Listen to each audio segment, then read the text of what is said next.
I was standing in the middle of a busy store, holding a small gift bag in my hand, when everything in my life shifted.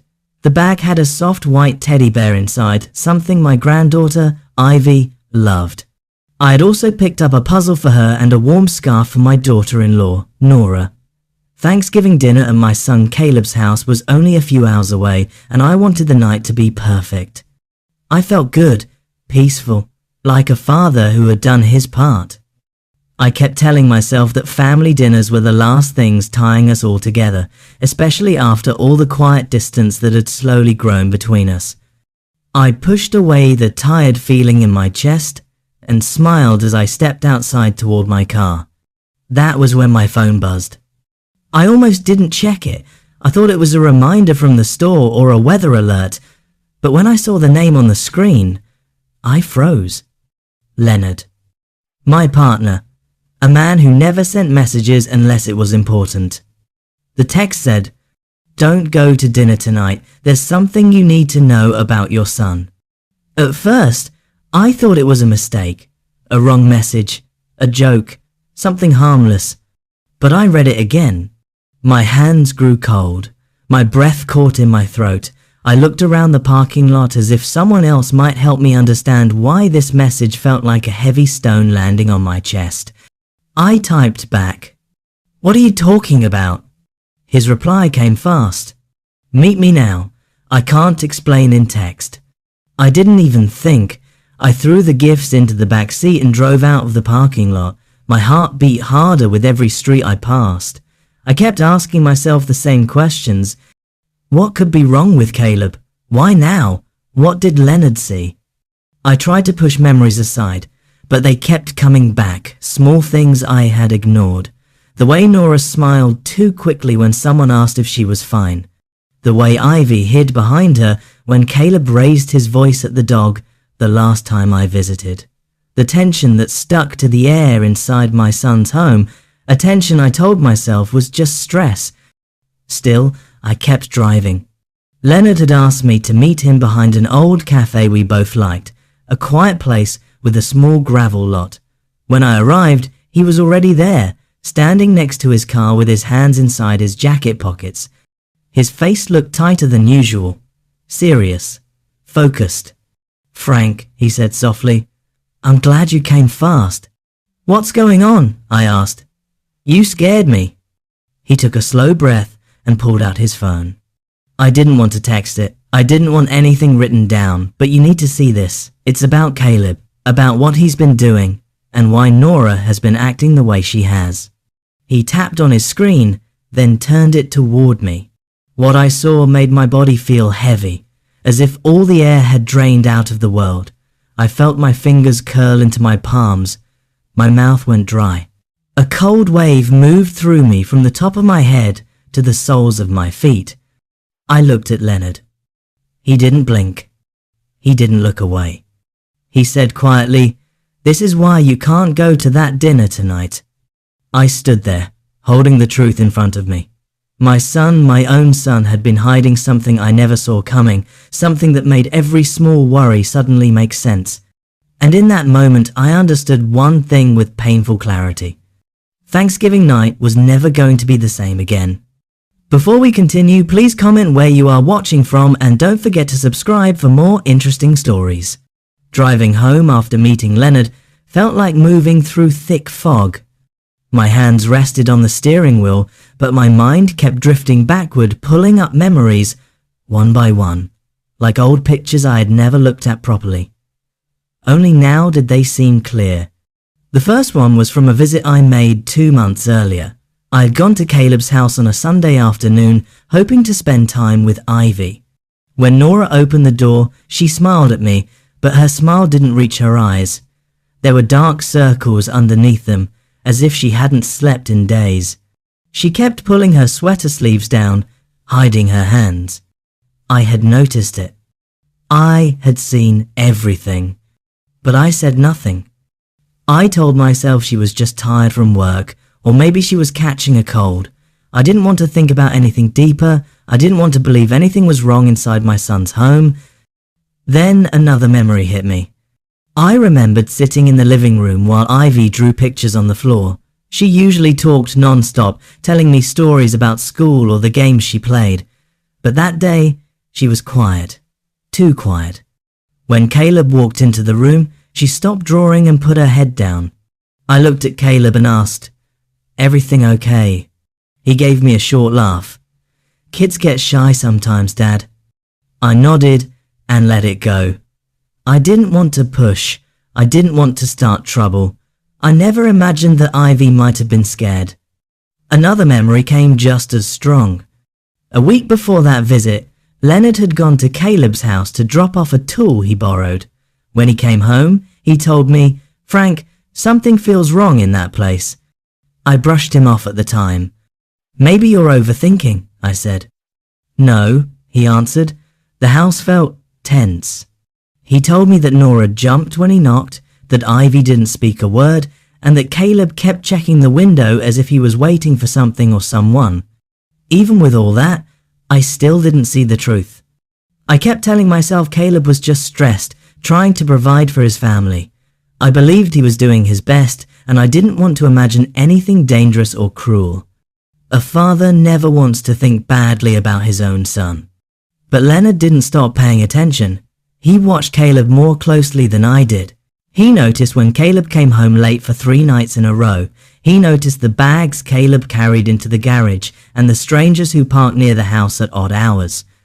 One evening, Leonard drove past Caleb's house and saw the garage door open. Caleb wasn't there, but something inside the garage caught Leonard's eye, something that matched the serious warning he had given me earlier. He didn't tell me then. He waited until he had proof. He didn't want to accuse my son without being sure. So he followed small clues, one by one, slowly putting together a picture I had refused to look at. And now, thinking back on all those small moments, I felt a heavy pain in my chest. It wasn't just the truth that hurt, it was knowing that everything had been right in front of me, and I had ignored it. I drove the rest of the way home in silence, gripping the steering wheel, wishing I had paid attention sooner. When I stepped into the house, Leonard was sitting on the couch, waiting. His face was calm, but his eyes held a sadness I hadn't seen before. He said softly, "Frank, this didn't start today. It's been happening for a while." And for the first time, I believed him completely. His hands resting flat, as if he was holding down something heavy inside himself. I could tell he didn't want to say the words he was about to say, but he also knew I needed the truth. The room felt still, like the whole house was listening. He unlocked his phone and placed it between us. "Frank," he said quietly, "I didn't want to believe this either, but your son has been hiding something dangerous." My breath tightened. I felt my fingers curl around the edge of the table. "What did you see?" I asked. Leonard turned the phone toward me and opened a picture he had taken inside Caleb's garage. At first, the image didn't make sense. It showed shelves, boxes, tools, and bags stacked in a way I had never seen in Caleb's home. But as I leaned closer, I noticed what was inside the bags, small packages sealed tightly, the kind you didn't buy in any store. On one shelf, there were envelopes full of cash. Too much cash. "Where did you get this?" I whispered. "I found the garage door open 2 nights ago. No one was home. I only looked inside because I heard noises, like something shifting," Leonard explained. "These bags weren't there the last time we visited them. Frank, your son is keeping things he shouldn't have." My stomach sank. I didn't want to believe Caleb could be involved with anything risky. He was the boy who used to help me fix the roof, who laughed with Ivy in the backyard, who promised me he would take care of his family. "How do you know this is serious?" I asked, my voice shaking.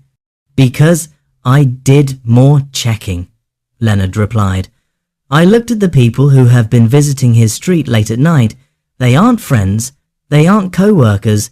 They're people known for dealing with things that bring trouble. Heavy trouble." I felt cold. Nora's tired eyes suddenly made sense. Ivy's silence had a meaning I didn't want to face. "He forced Nora to stay quiet," Leonard continued. I saw her talking to someone outside the grocery store last week. She looked scared. She kept looking over her shoulder, like she didn't want Caleb to see her. The pain in my chest grew tighter. I remembered Nora's thin smiles, the way she avoided speaking too much about Caleb, and how she always seemed to be carrying a worry she couldn't name. "Does he hurt them?" I asked. Leonard shook his head slowly. "I haven't seen that, but fear can come in many forms, and whatever he's involved in, it's affecting them both." I leaned back in my chair, staring at the picture on the phone. The garage was filled with secrets so big they didn't fit inside the walls of the house anymore. "He promised me he was doing fine," I said softly. "He always said everything was under control." Leonard placed a hand on my shoulder. Sometimes people hide the darkest things behind calm faces. I looked at him, feeling the weight of every mistake I'd made in trusting blindly. "What do you want me to do?" I asked. "You need to speak to Nora," Leonard answered. "I think she's ready to tell the truth. She's been waiting for someone to notice." The room felt heavier as I stood up, knowing the truth now rested in my hands. My own son had built a world of secrets, and I was about to step inside it. I drove to Caleb's house with a heavy feeling sitting deep in my chest. The sky was grey, the kind of sky that makes everything feel colder than it should be. I wasn't going for Thanksgiving dinner anymore. I wasn't going to smile or pretend everything was fine. I was going to see Nora and Ivy, and I needed answers. When I parked in front of the house, I sat in the car for a long moment and took a slow breath. My hands were shaking. I didn't know what I was walking into, but I knew I couldn't stay silent anymore. I walked up the steps and knocked softly. For a few seconds, there was no sound. Then the door opened just a little, and Nora's face appeared in the gap.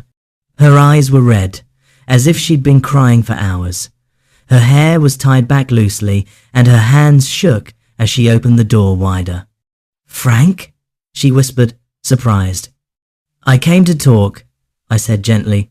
"Not for dinner. I just want to see if you're okay." She looked down at the floor before she stepped aside and let me in. The moment I entered the house, I felt it the same tension Leonard described. The air felt tight, like the walls were holding secrets. Ivy ran out from the hallway and hugged my leg tightly. She didn't speak, but the way she held on to me told me everything. I lifted her and held her close. She rested her head on my shoulder, as if she was tired of being strong. Nora closed the door quietly. "He's not home yet," she said in a low voice. "He went out to pick up something." I nodded. "Good. We can talk before he gets back." She looked nervous, looking toward the walls and down the hallway, as if checking for shadows. "He doesn't like when I talk to people alone," she said softly. "I'm not here to cause trouble," I told her. "I'm here for you, and for Ivy." Ivy held on to me tighter. I walked into the living room and looked around. The house felt different. Not messy, not broken, but controlled. Too clean, too organized. As if everything had been placed exactly where Caleb wanted it, and no one dared touch anything. Nora sat across from me, twisting her fingers.